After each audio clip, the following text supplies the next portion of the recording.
Salve, salve, querido e querido ouvinte, sejam todos e todas muito bem-vindos e bem-vindas a mais um episódio do Estrangeiro, esse que é o podcast de política internacional do Brasil de Fato, esse nosso espaço aqui para debater os principais fatos da política internacional, sempre com a visão popular do mundo. Eu sou o Lucas Stanislau e tá aqui ele comigo, Rodrigo Durão. Como é que tá, camarada? Muito boa tarde, Lucas Stanislau. Boa tarde. Boa tarde para você também que tá vendo a gente. A gente pede licença para a guerra, que é o assunto mais importante, né, que ocupa corações e mentes de todo mundo, inclusive de você. Eu arriscaria para lembrar de outra coisa muito importante, né, Lucas? Que também é uma guerra, né? É uma guerra que não terminou e que promete que vai esquentar bastante até o final do ano, né? Exatamente. A gente tá falando do golpe de 64, que hoje completa 62 anos daquela desgraça e que não dá sinais de que foi morto e sepultado para todo sempre, né, Lucas? Perfeitamente. Um dos pilares que construiu esse golpe foi o imperialismo dos Estados Unidos. A interferência dos Estados Unidos. A interferência de Washington, que não dá trégua. E hoje tá aí na esquina, tá soprando em nossos cangotes. Então, é sobre isso que a gente vai falar hoje. É justamente essa relação que vai ser objeto aqui de análise do nosso episódio. Como se deu o golpe de 64, qual era o contexto do país naquela época e como essa ameaça, como essa sombra do imperialismo segue presente no nosso tempo, na nossa política, não só da América Latina, ano, como o Brasil, especialmente esse ano, que iremos às urnas. Eleitoral, Perfeitamente. O segundo semestre promete. É isso. Então fica com a gente até o final, ó, 15 horas e 2 minutos, ajeita seu relógio, sintoniza aí Brasil de Fato, 98.9 no seu dial, no YouTube do BDF, em todas as redes, em todos os tocadores de podcast e manda sua mensagem, seu comentário, a gente tá ao vivo aqui, querendo fazer o programa contigo, querendo a sua interação e também, claro, o seu apoio. Lembrando aqui pelo YouTube, você pode fazer um superchat e também apoiar o BDF em apoia.se/Brasil de Fato. Durão, sem mais delongas, vamos apresentar quem tá aqui com a gente hoje no estúdio, que é uma presença ilustre aqui, que temos a honra de receber nos estúdios do Brasil de Fato, é o José Reinaldo de Carvalho, jornalista, editor de internacional do Brasil 247, um meio irmão aqui, né, camarada nosso do Brasil de Fato. Ele que é presidente do Sebrapaz, o Centro Brasileiro de Solidariedade aos Povos pela Paz, além de militante político. Então, Zé, obrigado pela sua participação aqui no Estrangeiro. Seja bem-vindo aos nossos estúdios, nossos humildes estúdios aqui.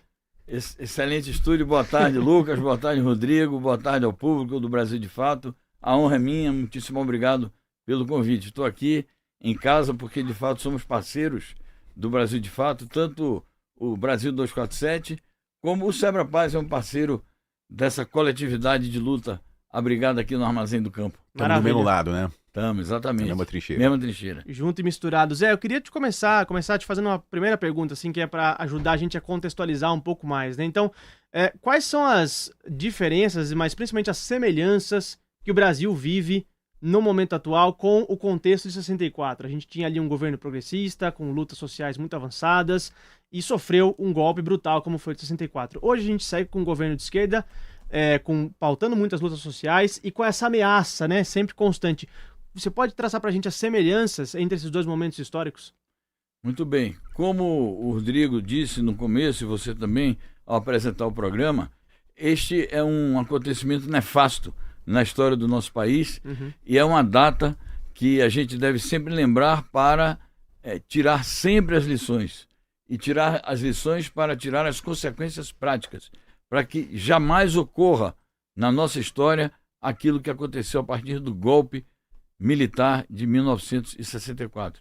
Foi um regime facínora, dirigido por generais fascistas e que provocaram muitos danos, muitas perdas para a democracia, para a vida social e para a independência nacional do nosso país. Exatamente por conta da interferência do imperialismo estadunidense nos nossos assuntos internos e a aliança explícita que foi estabelecida entre esse imperialismo e os golpistas de 64, tanto os militares como os partidos e lideranças políticas do espectro de direita e de extrema-direita que fizeram as conspirações.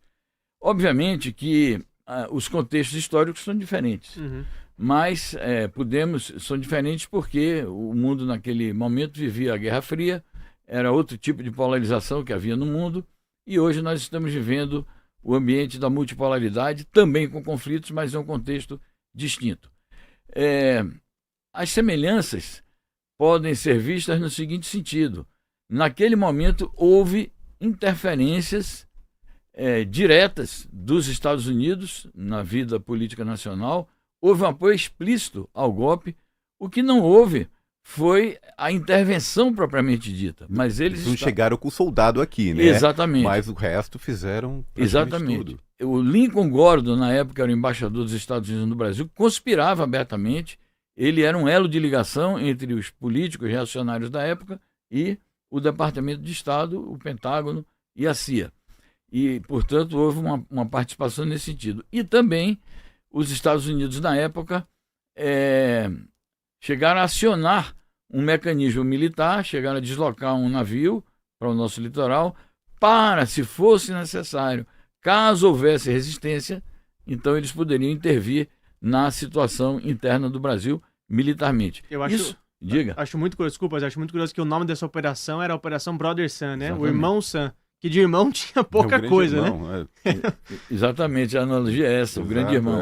E qualquer semelhança com mandar 10 mil soldados para o Golfo Pérsico também, né? Não, chocante, chocante. É isso. E fica explícito o seguinte, eles já sabiam de tudo, então mandaram o navio, caso haja resistência, nós vamos agir.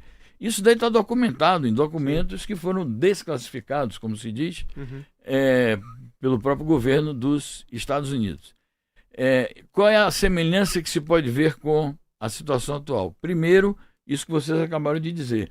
Então, eles estão mandando milhares e milhares de soldados para uma eventual intervenção direta no Irã, como mandaram aquela força-tarefa que praticou uma agressão militar direta contra a Venezuela e sequestrou o presidente Nicolás Maduro e sua esposa, assim como há todo um dispositivo militar cercando o Mar do Caribe, cercando a ilha de Cuba, para a eventualidade de, se eles considerarem necessário, praticarem uma intervenção.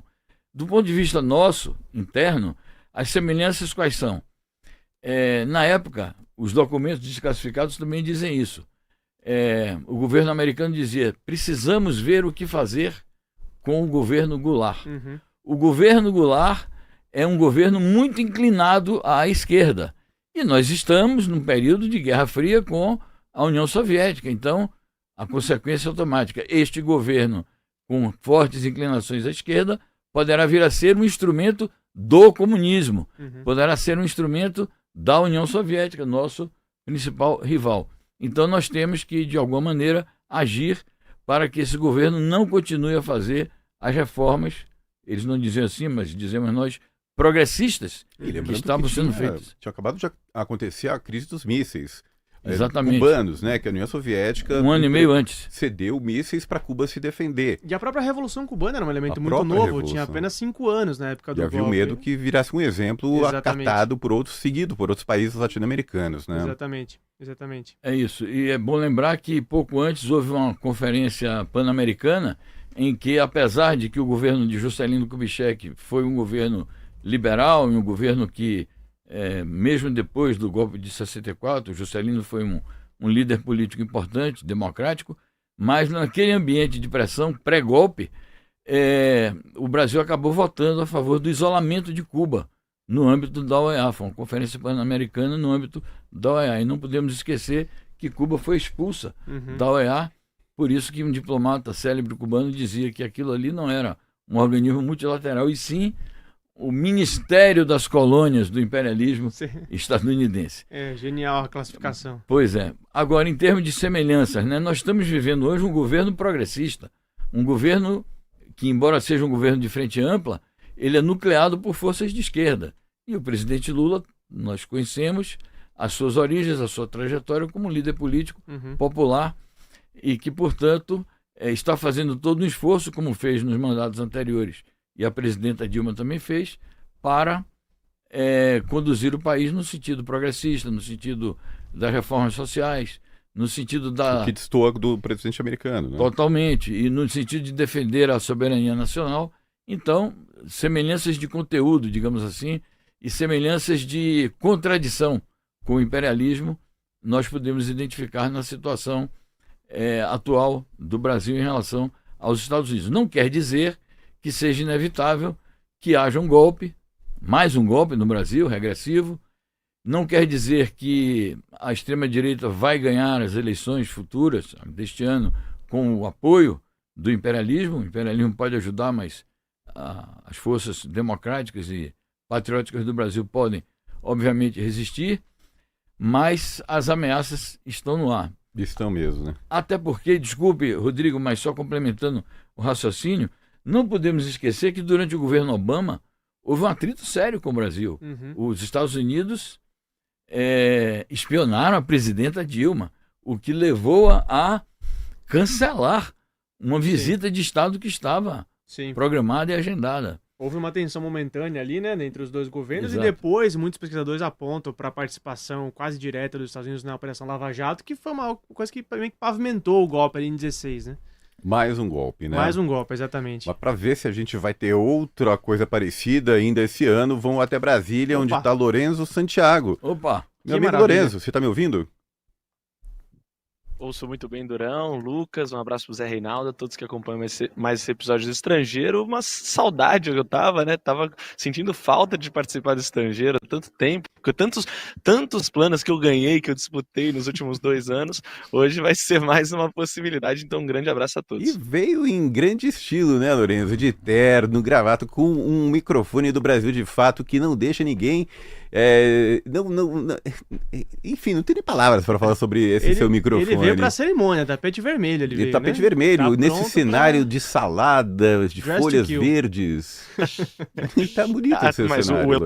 o elogiado estúdio, né, do Brasil de Fato precisaria, né, alguém à altura, uma participação à altura. Então, realmente, hoje eu separei a minha melhor roupa para participar do Estrangeiro. Lorenzo, parabéns pela matéria de ontem. Eu convido você, leitor do Brasil de Fato, a ler o material que o Lorenzo preparou a respeito do aniversário do golpe, né, as possibilidades de nova intervenção dos Estados Unidos. Eu queria começar te perguntando, Lorenzo, quais são os sinais de alerta que foram ligados em Brasília pensando numa possível interferência dos Estados Unidos na nossa política, assim como em 64. O que você pode dizer pra gente? São muitos sinais de alerta, né? Como disse o Zé Reinaldo, alguns deles, inclusive, relativos à própria atuação dos Estados Unidos na América Latina desde que o Trump assumiu, né? Acho que o primeiro deles, e o mais significativo para o Brasil, no meu modo de ver, e na avaliação, inclusive, de diplomatas aqui, foi o tarifaço, né? A sobretaxação de produtos brasileiros, né? Que foi anunciada, claro, pelo Trump em relação ao mundo inteiro, em determinado momento. O Trump, né, e o governo dos Estados Unidos, a Casa Branca, decidiu taxar todos os produtos de todos os países do mundo, quase, e o Brasil não só não ficou de fora, como ainda recebeu uma taxa extra, especialmente por uma questão política, né? O Trump, ele justifica a taxação extra, essa sobretaxação de produtos brasileiros, por uma perseguição que teria sofrido, né, o ex-presidente Jair Bolsonaro no seu processo e na sua condenação no STF, né, no Supremo Tribunal Federal, pela tentativa, não só a tentativa e articulação da tentativa de golpe no 8 de janeiro, como também por outra série de condutas que o ex-presidente assumiu, mas principalmente pela tentativa de golpe, né? Então, essa justificativa do governo estadunidense, por si só, já ligou alerta para o governo brasileiro, né? De que existe uma preocupação sobre justamente a preocupação dos Estados Unidos na política brasileira, né? O interesse dos Estados Unidos nas eleições, a possibilidade de interesse dos Estados Unidos nas eleições do Brasil em 2026. Então esse sim foi o primeiro alerta que, ligado aqui no Itamaraty. Acho que a gente até pode discutir depois, né, a postura e os caminhos que os diplomatas têm achado para isso, mas num primeiro momento foi visto como uma posição positiva, né, do Itamaraty ou das relações exteriores do Brasil, no sentido de negociar e conseguir abaixar as tarifas, né, e retomar as tarifas, mesmo com essa sinalização política do governo dos Estados Unidos. Mas também tem outros pontos, como bem disse o Zé Reinaldo, acho que o ataque, né, e a preocupação dos Estados Unidos também com a América do Sul, em um momento em que a gente tem discutido isso, né? Não só na política, mas também nas relações internacionais, essa situação de arrefecimento, retração dos Estados Unidos perante o avanço chinês, né? E essa reação que os Estados Unidos têm que ter economicamente em relação ao mundo, né? E aí planeja e realiza ofensivas militares, especialmente na América do Sul, que é considerado historicamente, né, o pátio traseiro dos Estados Unidos, isso por si só também é uma outra forma, né, e uma outra preocupação que o governo brasileiro ligou, né? Então o ataque à Venezuela em 3 de janeiro e o sequestro do presidente Nicolás Maduro também liga esse sinal de alerta, né? Também trouxe um ponto de atenção, porque nunca, pelo menos na história recente, né, os Estados Unidos tinha realizado interferência ou ações militares diretamente na América do Sul, falando especificamente da América do Sul. É claro que tivemos Panamá, mas falando do continente sul-americano, isso na história recente não é uma novidade, né? Ainda que tem um outro ponto, um outro sinal de alerta e uma antecipação possível do que pode ser a atuação estadunidense nas eleições brasileiras, que é justamente a atuação nas eleições colombianas, que vão acontecer nos próximos meses, né? Então, a postura dos Estados Unidos, claro, de intervenção na Colômbia, ou de pelo menos participação militar na Colômbia, histórica, já é algo que é registrado, né?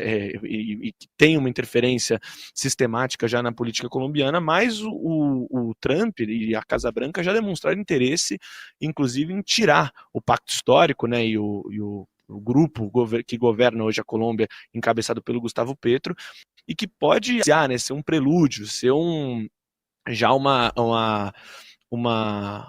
forma da gente ver como os Estados Unidos pretende atuar nas eleições brasileiras, né? A depender como vai ser as eleições em maio da Colômbia. Então, essa série de posicionamentos da Casa Branca, de atuação dos Estados Unidos na América do Sul e principalmente com o tarifaço, ligaram um sinal de alerta para o governo brasileiro, que a gente pode até achar, e muitos podem dizer que é uma teoria da conspiração, mas o governo brasileiro já começou a mexer a sua base militar, né, também. Nos últimos meses, né, depois do ataque à Venezuela, uma série de operações militares aconteceram, né, o Ministério da Defesa organizou junto com as Forças Armadas alguns exercícios e principalmente um reposicionamento da estrutura militar, porque também tem acesso a essas informações e principalmente tem uma preocupação com o que pode fazer os Estados Unidos militarmente num primeiro momento, claro, mas também interferir nas eleições brasileiras, e aí de diversas formas. A gente acha que é importante a gente discutir, inclusive, quais são as formas que os Estados Unidos podem realizar isso, né? Claro.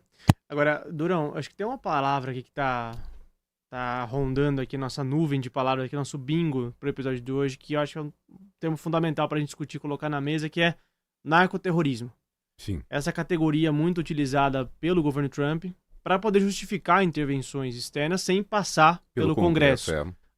O ataque contra a Venezuela foi baseado exatamente nisso, considerando o Tren de Aragua como uma organização terrorista, narcoterrorista, tentando justificar uma acusação de que supostamente o presidente Maduro teria vínculo com essa organização, que foi já depois do seu sequestro provado, inclusive descartado pela acusação dos Estados Unidos, não se fala mais.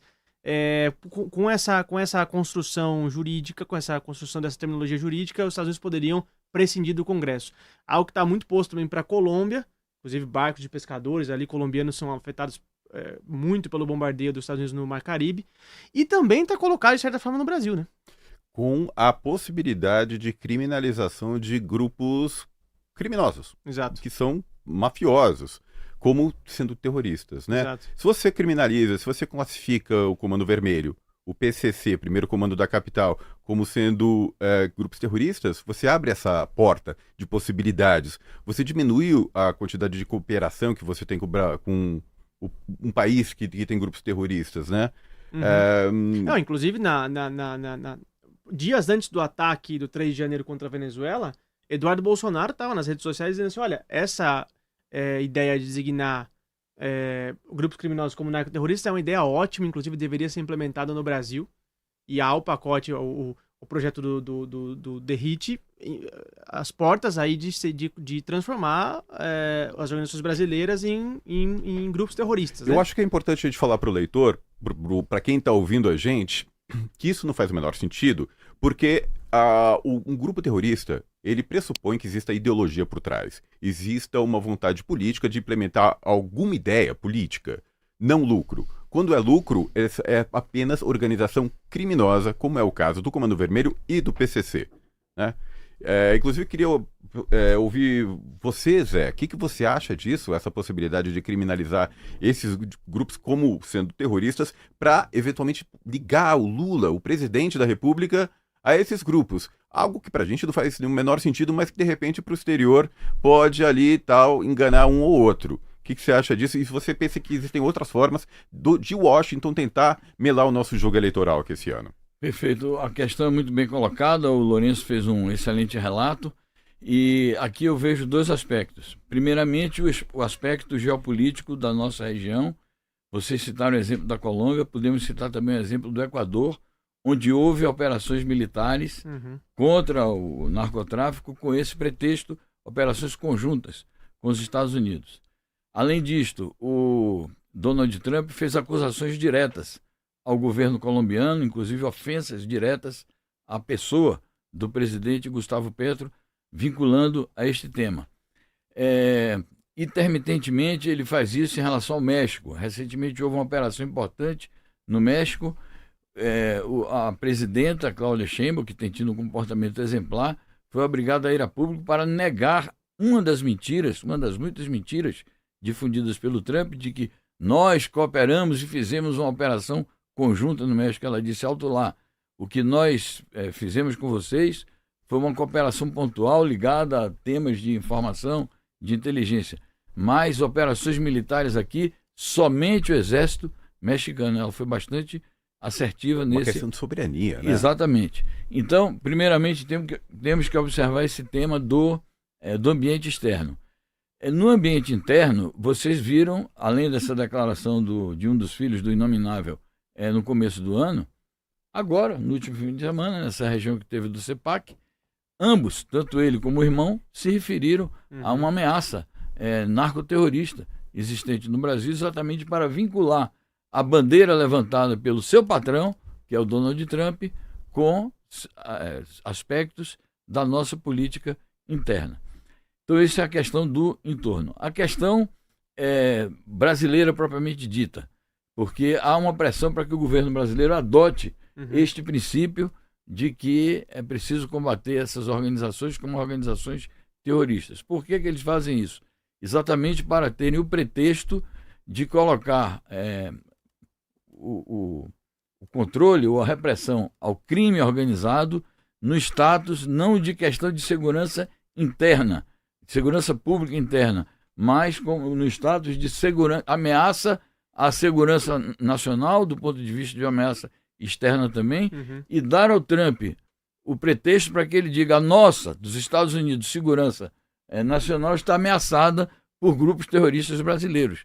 E como o governo brasileiro não se dispõe a agir nessa direção, nesse sentido e com essa perspectiva, então o governo brasileiro vai ter que entrar no alvo da nossa ofensiva em defesa da nossa segurança nacional. Então isso é uma balela, isso é um discurso construído e que infelizmente conta com o apoio explícito desses setores da extrema-direita nacional. Então eu acho perigoso que esteja tramitando isso por aí, porque ameaça a nossa soberania e, claro, como vocês estão lembrando, ameaça a estabilidade política do país no momento pré-eleitoral. Agora, que outras formas eles podem intervir no processo eleitoral? Nós não podemos nos esquecer de como vai ser, digamos assim, a dança nas cadeiras na justiça eleitoral brasileira. Quem vai ocupar os postos principais. E a gente conhece os fios que ligam, às vezes são fios invisíveis, que ligam determinados setores das instituições brasileiras e determinadas lideranças, determinadas figuras que têm autoridade pública, com o imperialismo. Na passagem anterior aqui do podcast, o Lucas se referiu ao lawfare, se referiu ao episódio do golpe contra a presidente Dilma, do golpe do impeachment, e eram notórias as ligações do então juiz de Londrina, né, que foi desclassificado como juiz, foi penalizado como um mau juiz, um juiz suspeito, penalizado pela Suprema Corte Brasileira e pela própria Organização das Nações Unidas, que reconheceu a razão da defesa do Lula quando impetrou uma ação contra ele ali naquela corte. Eram notórias as ligações dele com o Departamento de Justiça, o Departamento do Tesouro dos Estados Unidos, como ficaram notórias também as ligações de todos os episódios de lawfare ocorridos na região sul-americana com esses mesmos departamentos do governo estadunidense, a Secretaria principalmente da Justiça e do Tesouro. De maneira que realmente é um perigo que ameaça o nosso país, uma possível interveniência americana no nosso processo eleitoral, que pode não ser explícita. Nós já vimos a tentativa anterior de desestabilizar o governo com a guerra tarifária, Claro. com a guerra comercial. Claro. Depois amainou porque o Brasil se conduziu com um misto de firmeza e habilidade, que é sempre necessária. Né? Nós não podemos negar isso. Também a gente contou com a falta de habilidade de Eduardo Bolsonaro, que Também. foi um grosseiro e que fez o próprio PT chamava o Eduardo Bolsonaro de nosso camisa 10, porque ele alavancou a popularidade em queda do Lula, fez reverter as pesquisas de intenção de voto e jogou contra a própria direita. Não atrapalhe seu inimigo enquanto ele está errando, né? Exatamente. Tipo...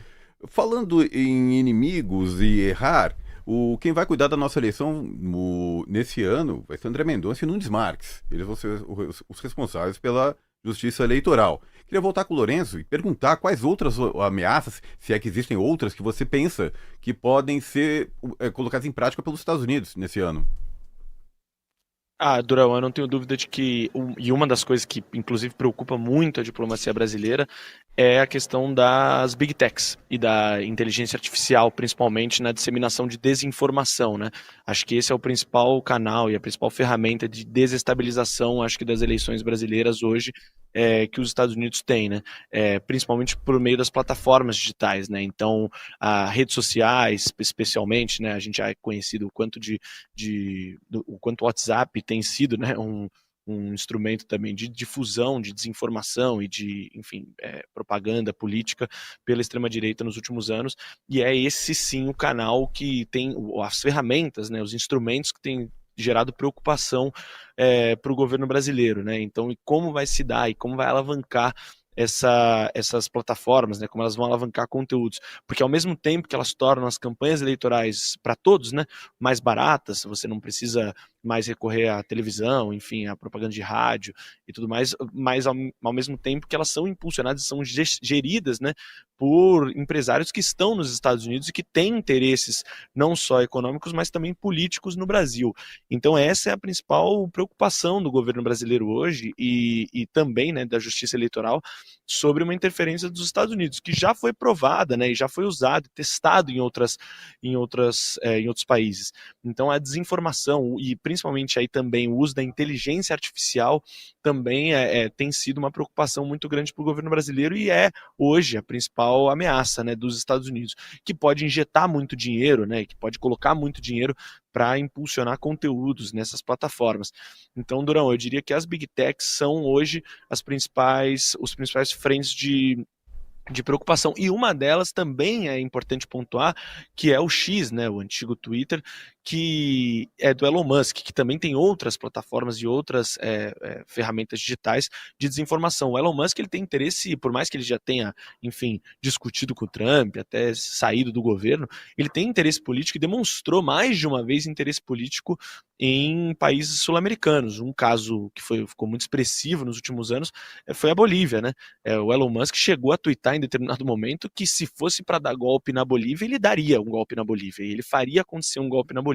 Claro, a Bolívia tem um interesse específico para esse empresário por conta da sua reserva de lítio, mas o Elon Musk também, né, já se posicionou em outros países, sobre a política de outros países nos últimos tempos. Inclusive, como bem pontuou o Zé Reinaldo, faz articulação com essas figuras da extrema-direita brasileira que estão lá nos Estados Unidos, né? O Eduardo Bolsonaro hoje é o principal deles. Então, acho que todas essas frentes e todos esses interesses empresariais que estão por trás das Big Techs, das ferramentas digitais, né, são o que gera, né, hoje a principal preocupação do governo brasileiro para uma interferência nas eleições, uma caotização, né, do que vai ser as eleições brasileiras. Agora, Lucas, você sabe que o Lourenço falou do Elon Musk. Elon Musk, que está presente muito aqui no nosso quadro Terra Plana, que geralmente encerra os episódios, né, nessa brincadeira descontraída que a gente faz. Existe uma grande possibilidade do Elon Musk ganhar, a empresa do Elon Musk, a Starlink, ganhar a licitação para ser uma das responsáveis pelas urnas eletrônicas do nosso pleito. E isso não é piada. Não é piada. A gente não chegou, não adiantou o quadro Terra Plana, você que está vendo a gente. Isso é um fato, que é para a gente ficar muito de olho e estaremos ao longo do ano, né? Isso, Lucas, tem muita semelhança também com 64. Não, né? é chocante, absurdo. As empresas de comunicação que interferem no desenvolvimento político do Brasil. Seguramente, a gente tem mais formatos, mais plataformas hoje, mas o monopólio continua na mão de interesses de classe, né, muito claros, e de interesses imperialistas, né? É muito óbvio isso com as grandes agências, com esses grandes conglomerados de Big Tech. E eu quero aproveitar aqui esse momento, então, para já fazer o nosso merchan de hoje, né? Que é muito preciso e necessário nessa época conturbada que vai ter de eleição. Muito importante que você apoie veículos populares de comunicação confiáveis como é o Brasil de Fato. Então, peço aí que você faça um apoio, né? Tanto pelo YouTube aqui ao vivo, enquanto acompanha a gente pelo Superchat. Também considere se tornar um apoiador lá no apoia.se/Brasil de Fato. Ou também fazer uma doação aí pelo nosso Pix no doe@brasildefato.com.br. Qualquer um desse canal aí vai ser muito bem-vindo. A sua contribuição você ajuda a manter aqui o nosso jornalismo popular de qualidade no ar. Zé, emendando já uma pergunta para você, né? Um pouco nessa linha do... Você citou o ex-juiz, que agora é candidatíssimo, né? Ao governo do estado do Paraná.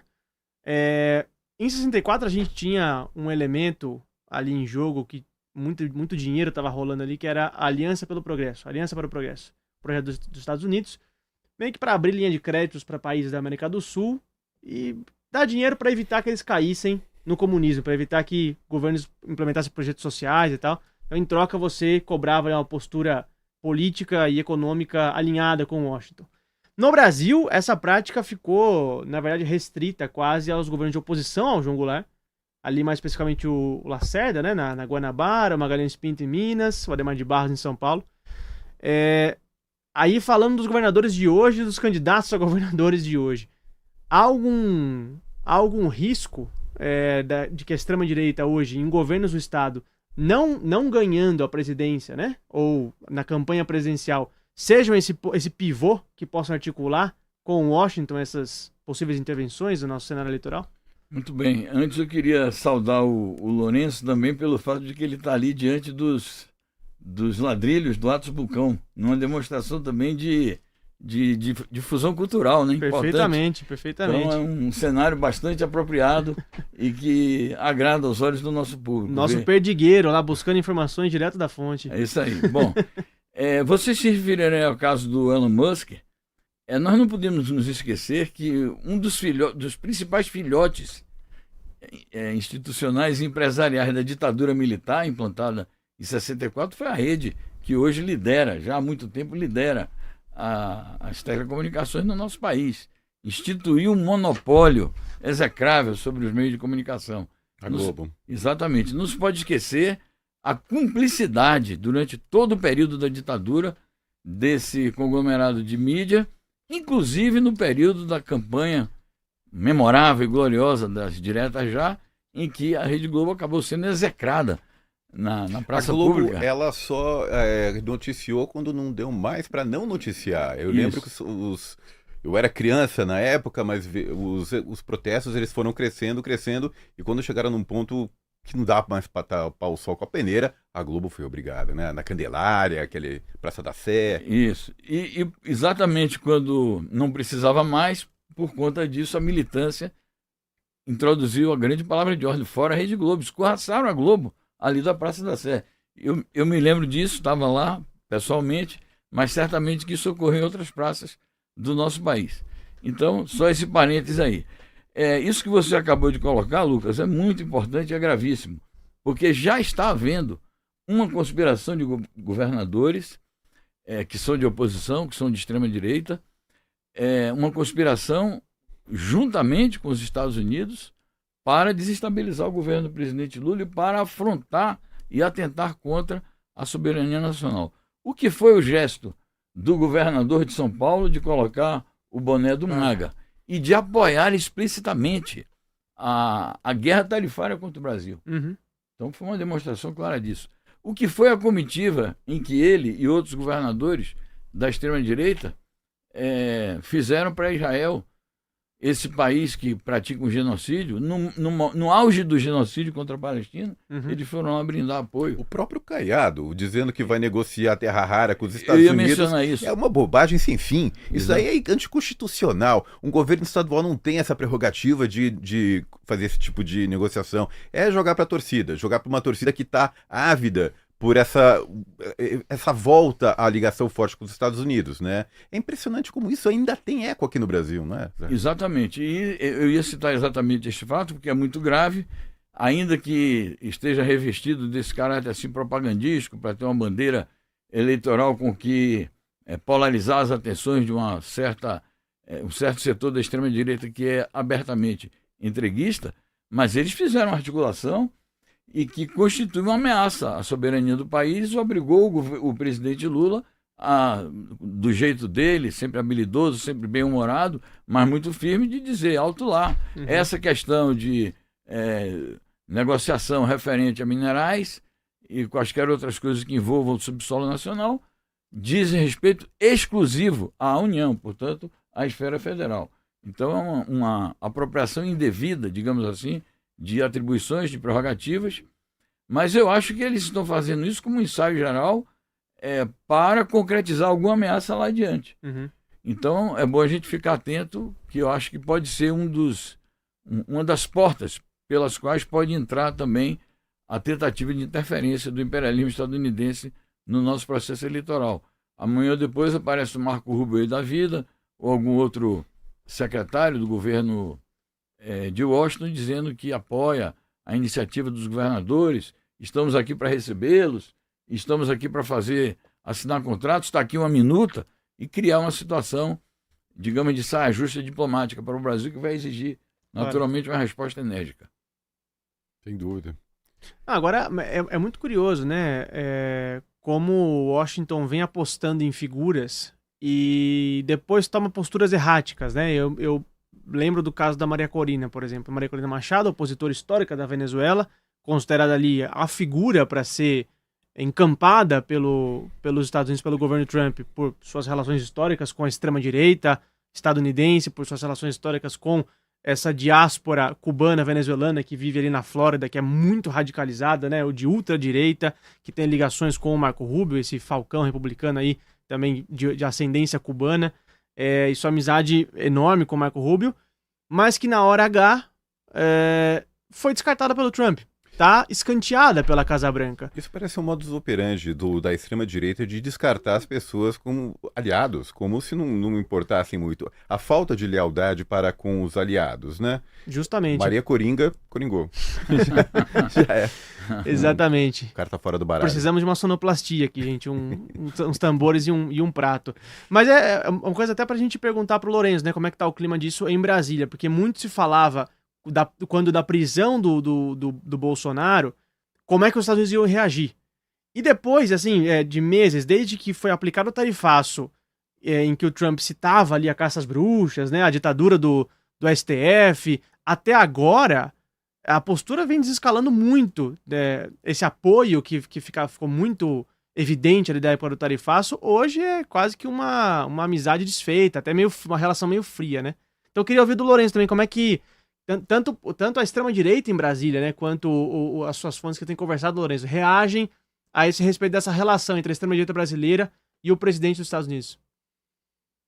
Existem duas formas de ver, né, Lucas? Acho que está muito claro aqui no Congresso, especialmente, que são duas visões distintas sobre o mesmo fato, né? Do lado da extrema-direita, eles alimentam essa narrativa, até nos corredores e nos bastidores, de que existe essa interlocução com os Estados Unidos e que o Eduardo Bolsonaro foi exitoso, de alguma maneira, nesse diálogo, mas que não se refletiu, né, na prática em uma ação mais contundente dos Estados Unidos. E do lado da diplomacia brasileira, a leitura é de que o Itamaraty conseguiu, né, e teve resultado em toda essa negociação, e que teve uma postura, né, que foi muito acertada nesse caso, né, de realmente conseguir abaixar as tarifas, reduzir as tarifas e abrir um canal de diálogo importante com a Casa Branca num dos momentos mais tensos, né, da relação entre os dois governos nos últimos anos. Então são essas duas leituras sobre o mesmo fato. A questão também, eu acho que é importante pontuar, é que também o governo brasileiro acabou sendo muito reativo aos Estados Unidos, né? Então, enquanto outros países, como a gente citou, o México, peitaram, né, a decisão dos Estados Unidos e colocaram o Trump e a Casa Branca como colocar em xeque, né, essa decisão do Trump e da Casa Branca e até o republicano teve que recuar, o governo brasileiro acabou sendo reativo e considera que foi um diálogo e teve um diálogo exitoso. Na minha forma de ver, e claro, conversando com algumas outras pessoas, entendem, claro, aí um lado mais progressista da Câmara, eu diria, um lado mais à esquerda aqui do Congresso, entende que o governo brasileiro poderia ter sido até mais enfático e ter peitado mais o governo dos Estados Unidos, especialmente um caso que para mim foi muito emblemático, né, que foi esse último fechamento de cerco contra Cuba, né, quando os Estados Unidos decide fechar totalmente o acesso de Cuba a combustíveis e limita a venda de petróleo cubano pela Venezuela para a ilha, o governo brasileiro demorou até agir, até principalmente anunciar, por exemplo, apoio para a ilha, né? E por que isso é importante nesse contexto? Porque a justificativa de muitos diplomatas e de muitos políticos era de que essa falta de apoio era justamente para não melindrar os Estados Unidos, né, em um momento de ameaça da Casa Branca ao governo brasileiro, né, ao território brasileiro e às eleições brasileiras também. Então existe também essa leitura, Lucas, de que o governo brasileiro acaba sendo um pouco passivo ao que os Estados Unidos faz, né, e a forma como o Trump tem se colocado. Se por um lado realmente é preciso ter estratégia, né, e definir estratégias, por outro, existe também essa leitura, claro, como eu disse, do lado mais à esquerda da Câmara, né, e do lado mais progressista aqui do Congresso, de que o governo brasileiro pode sim também ter uma postura mais altiva nesse caso, né, e de não só esperar o governo estadunidense, temer, né, o governo estadunidense. É claro que é um momento de ofensiva de Washington, né, isso é inegável, mas existe essa visão e essa percepção de que é preciso também peitar, porque o Brasil é importante nas relações internacionais e é um agente articulador, principalmente aqui na região, né? É uma liderança regional e que poderia se espelhar, por exemplo, como eu disse, no México, mas também na própria postura do nosso vizinho colombiano, né? O Gustavo Petro, que também chegou a peitar o Trump e principalmente na questão envolvendo os migrantes colombianos que estavam sendo expulsos, né, dos Estados Unidos, do território estadunidense. Então são essas três visões possíveis, né, Lucas? De um lado, claro, a extrema-direita vendendo que tem uma interlocução e que mantém essa interlocução, que não condiz com a realidade até o momento. O governo brasileiro é a base mais governista, defendendo e celebrando as conversas com os Estados Unidos, e do outro existe uma cobrança por maior altivez, né, e postura do governo brasileiro contra os Estados Unidos, nesse caso até temendo também, né, a interferência aqui nas eleições e no pleito de 2026. A mim me parece que o cenário muda um pouco depois do 3 de janeiro, depois dos ataques à Venezuela, porque até então... E por quê? Você acha que eles estão muito ocupados? Porque eu acho que a ameaça militar está na ordem do dia. Você faz o que foi feito num país vizinho, bombardeios em 3 estados diferentes, entra, sequestra um presidente e sai. E nada acontece feijoada? Assim, a possibilidade militar sendo colocada sobre a mesa, eu pelo menos senti uma mudança no discurso, tanto do Gustavo Petro quanto do presidente Lula. E aí, assim, entrou muita habilidade política, diplomática, mas também entrou um certo nível de prudência. Olha, de fato não dá pra brincar com esse cara. E por outro lado, no mês seguinte eles começaram uma guerra contra o Irã. Contra o Irã, exatamente. Não é pouca coisa. Exatamente. Não. Então, assim, por mais que haja a tese de que é um império decadente, que tá caindo atirando, ainda tem armas, ainda tem munição para gastar. Então, acho que, de fato, não sei se teve na agenda do dia do governo um enfrentamento mais aberto.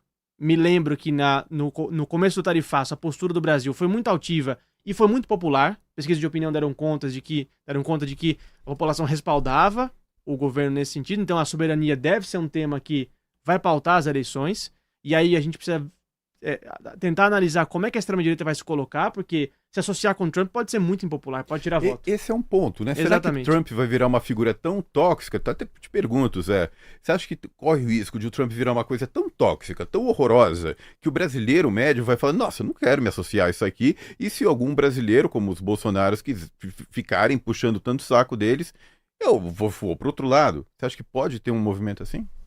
É possível, principalmente tendo em conta o que está acontecendo dentro dos Estados Unidos. Uhum. essas manifestações ocorridas no último fim de semana, 9 milhões... 9 milhões? 9 né? milhões, claro, distribuídos em várias cidades. Mais de 3 mil atos, mas ainda assim é muita gente. Mas muita gente. Isso foram atos assim muito bem coreografados, muito bem organizados, com muitas cenas de luta e ao mesmo tempo de simpatia ou irradiando simpatia para outros povos do mundo, para o próprio povo do Irã, que tem naturalmente uma rivalidade forte, há uma hostilidade forte com os Estados Unidos como sociedade, acolher com alegria o fato de que os cidadãos estadunidenses não se identificavam com a guerra. Eu acho que isso tem efeitos psicológicos na área psicossocial no Brasil, porque o povo brasileiro, os setores assim médios, são muito ligados à cultura americana e tal. Então há muito americanismo no Brasil. Mas esse americanismo pode não ser pró-imperialismo. Então eu acho que sim. Há uma tese hoje que já é corrente de que a eleição no Brasil poderá ser uma eleição do povo brasileiro, ou do Lula contra o Trump. Então, pode favorecer o presidente Lula, é preciso naturalmente... Você acha que é uma boa para o Lula que esse rótulo colhe? Vamos ver, talvez isso deva ser testado em termos de pesquisa, mas não é à toa que o Lula declarou ontem ou hoje de que a guerra no Irã é uma guerra do Trump, não é uma guerra do povo brasileiro, não é uma guerra do Brasil. Então pode ser que ele já esteja trabalhando com a habilidade da linguagem dele própria, trabalhando com essa noção. Então eu acho que sim, a guerra tem sido muito rejeitada nos Estados Unidos, não só pelas manifestações, mas pelas pesquisas. Mais de 60% se pronunciaram. A popularidade dele caiu, o índice de aprovação caiu do Trump. As condições de vida estão cada vez piores, os indicadores econômicos estão muito ruins, né? Os efeitos econômicos da guerra ainda vão ser sentidos pelo americano médio, né? Isso. E é inevitável a responsabilização de Trump. Claro. Nos Estados Unidos e no mundo. Ele está muito isolado. Ele chegou a brigar com todos os aliados. Ele só trata mal o aliado. Então. A pior coisa do mundo é ser um aliado do Trump. É tomar pedrada. Exatamente. Ontem ele chegou a dizer o seguinte: olha, vocês não quiseram me ajudar a abrir o Estreito de Hormuz? Eu vou embora. Vocês. Eu vou embora. Vou deixar o Estreito de Hormuz fechado e se virem. Vou lá buscar seu petróleo. Sim. Então, exatamente, ainda disse isso. Eu tenho petróleo de sobra, posso até vender para você. Ou seja, esse aspecto usurário também do Trump, né? Esse comerciante desrespeitoso. Exatamente. Então, isso sim pode transformá-lo numa figura tóxica e, portanto, impedir ou neutralizar as possibilidades de uma interferência direta. De fato, não há sinais claros se o governo dos Estados Unidos vai diretamente tomar alguma ação contra o Brasil agora e, especificamente na eleição, se vai agir abertamente em desfavor do Lula. Ele pode tomar uma atitude mais prudente. Agora, de qualquer maneira, é preciso que o Brasil se prepare para qualquer eventualidade, e isso corresponde não apenas ao governo, não apenas, no caso de uma ameaça militar, não apenas às Forças Armadas, no caso de um problema político, não apenas à diplomacia. Isto corresponde também às forças progressistas brasileiras, os partidos, os movimentos sociais, as mídias progressistas, fazerem a sua parte. Infundirem no povo brasileiro uma consciência patriótica, uma consciência de defesa da soberania nacional, de incentivo a que o Brasil se some cada vez mais a esse processo da multipolaridade, que o Brasil se associe cada vez mais aos países que são contra-hegemônicos e que não concordam com as iniciativas brutais do imperialismo americano para recuperar a sua hegemonia única no mundo. A propósito, foi noticiado hoje que a China e o Paquistão elaboraram um plano de 5 pontos de paz, não se referindo apenas ao Irã, mas referindo-se ao Oriente Médio como um todo, e, juntamente ao plano, um apelo a que outros países e as organizações multilaterais adiram a esse plano e ajudem a implementá-lo. Eu acho que está aí também uma oportunidade para a diplomacia brasileira dar consequência prática ao que o Lula disse. Isso não é uma guerra nossa. Nós podemos ajudar no sentido da paz. Pois é, a gente já está chegando, 3h49 da tarde e 22 segundos. Os destaques finais do Lourenço, você tem Você tem até os segundos aí, Rodrigo Durão? 28 deles, 29 e 30 segundos. Rapaz, que relógio preciso, impressionante, tudo memorizado. Rodrigo Durão é uma máquina ambulante. Eu queria fazer uma última perguntinha rapidinho pro Lourenço. Claro, manda ver. Lourenço, 2 minutos. Em 2022, os Estados Unidos do Biden, eles foram contra o golpe do Bolsonaro. Eles chamaram quando o Bolsonaro veio com aquela ideia de que as urnas não eram confiáveis, eles falaram não, e se vier golpe a gente não vai apoiar. Isso foi visto na caserna com um sinal claro que eles estariam na lama caso embarcassem na aventura golpista. Como é que você vê o clima hoje para uma coisa dessa? Para uma eventual adesão de Forças Armadas? Depois do golpe, depois das condenações de todo mundo. Falando sobre as Forças Armadas, é claro que existe um enfraquecimento dessa ideia dentro das Forças Armadas, porque eles foram condenados na esfera civil, algo que não costumava acontecer, né? Especialmente, é uma novidade na política brasileira isso. Então, isso acabou colocando os militares, por um lado, de lado nessa tentativa de golpe, mas também, é claro, como algo muito recente, acho que a gente não pode descartar essa possibilidade novamente, né? Existe já uma ideia já intrínseca nas Forças Armadas, pelo menos desde um século atrás, para cá no Brasil, de que as três forças são agentes, né, políticos brasileiros. Então, eu não descartaria essa possibilidade, mas é claro que hoje, o cenário hoje para as Forças Armadas é um pouco de isolamento, né, na política brasileira, ainda que nos últimos 15 anos tem aumentado gradualmente a participação de militares no governo, quer seja no governo Lula, no governo Dilma, mas principalmente também no governo Temer e Bolsonaro.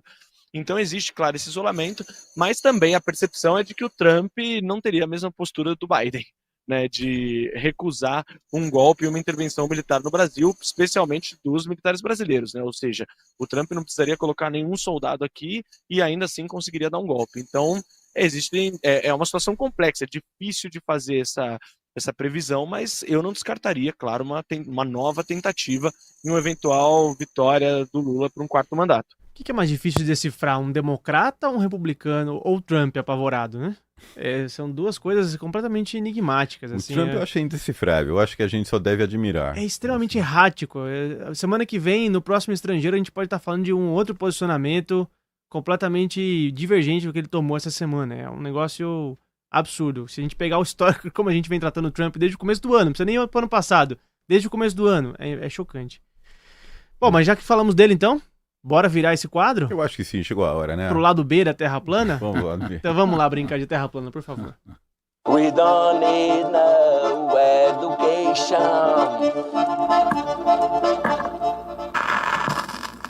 A Terra é plana. Então tá bom.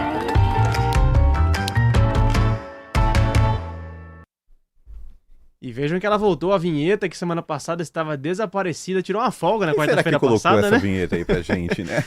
Vamos ver se até o final do episódio a autora do botão se manifesta. Gente, pra você que tá chegando a primeira vez aqui no Estrangeiro, não sabe como é que funciona, é um quadro aqui pra gente dar uma desupilada, dar uma desestressada aqui. Então a gente vai trazer as notícias mais bizarras que saíram na semana.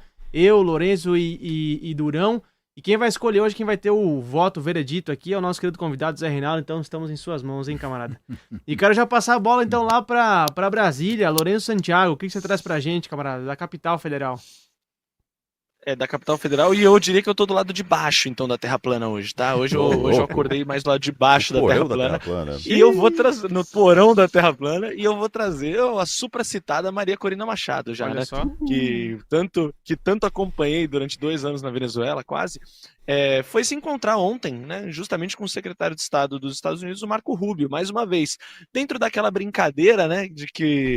Dentro daquele meme da criança tentando jogar videogame com o controle desligado, né? Então a Maria Corina, ela insiste e diz que ainda está fazendo a política venezuelana, que vai voltar para o Brasil, para a Venezuela, e que vai governar o país, mas até agora ela foi chutada, como disse o Lucas já, pelo próprio Donald Trump, depois do sequestro do Maduro, e tem recebido esses afagos dos Estados Unidos, né? Então vem jantar aqui com o Marco Rubio, vem jantar com alguns secretários, alguns assessores, mas até agora não tem definido muito a política venezuelana, a política externa venezuelana, até porque não só Caracas como Washington também já reabriram embaixadas, a Delcy e o governo chavista estão tocando o governo, então a Maria Corina Machado está jogando videogame com o controle desligado.